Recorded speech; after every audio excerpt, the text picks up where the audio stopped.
Metastasis is the leading cause of cancer-related death. Cancer kills because cancer spreads. For example, the 5-year survival rate for women with localized breast cancer is nearly 99%, but that drops to just 27% in those with metastasized cancer. Yet our ability to effectively treat metastatic disease has not changed significantly in the past few decades. You know, things are getting desperate when there are papers like this, targeting metastasis with snake toxins.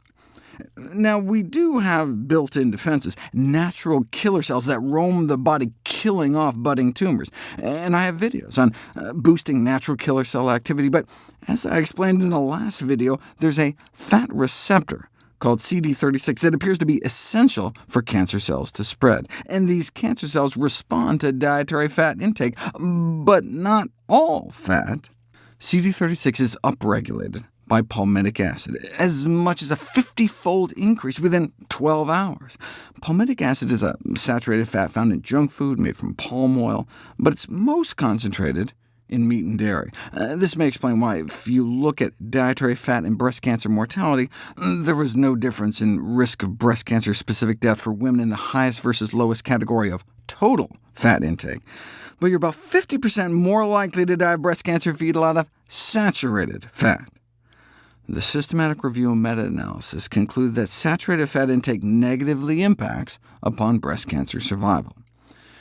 This may explain why intake of high-fat dairy, but not low-fat dairy, was related to a higher risk of mortality after a breast cancer diagnosis. If it was the dairy protein, like casein, that was a problem, the skim milk might be even worse, but no, it was the saturated butterfat.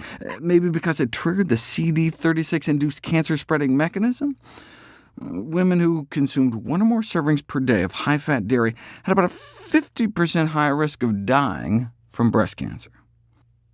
We see the same thing with dairy intake in relation to prostate cancer survival. Drinking high-fat milk appeared to increase the risk of dying from prostate cancer by as much as 600% in patients with localized prostate cancer. But low-fat milk was not associated with such an increase in risk, so it seems to be the animal fat rather than the animal protein. And this is consistent with what Harvard researchers found in the United States.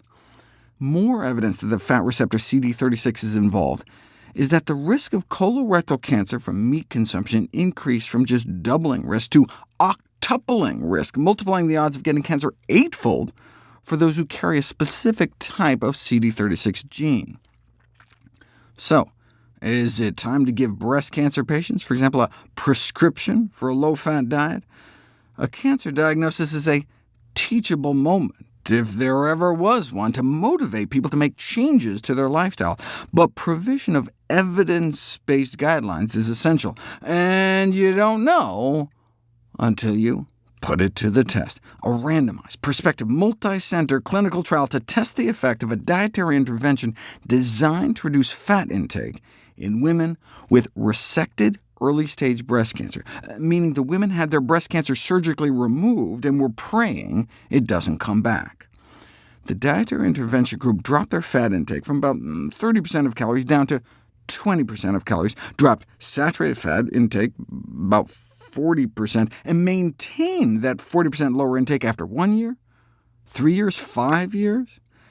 And after approximately 5 years of follow-up, the women in the dietary intervention group had a 24% lower risk of relapse, a 24% lower risk of the cancer coming back. That was the WINS study, the Women's Intervention Nutrition Study. Then there was the Women's Health Initiative study, where again, women were randomized to drop their fat intake down to about 20% of calories. And again, those in the dietary intervention group experienced increased breast cancer survival, meaning a dietary change may be able to influence breast cancer outcomes. And not only was breast cancer survival significantly greater, the women also experienced a reduction in heart disease and a reduction in diabetes as a little side bonus.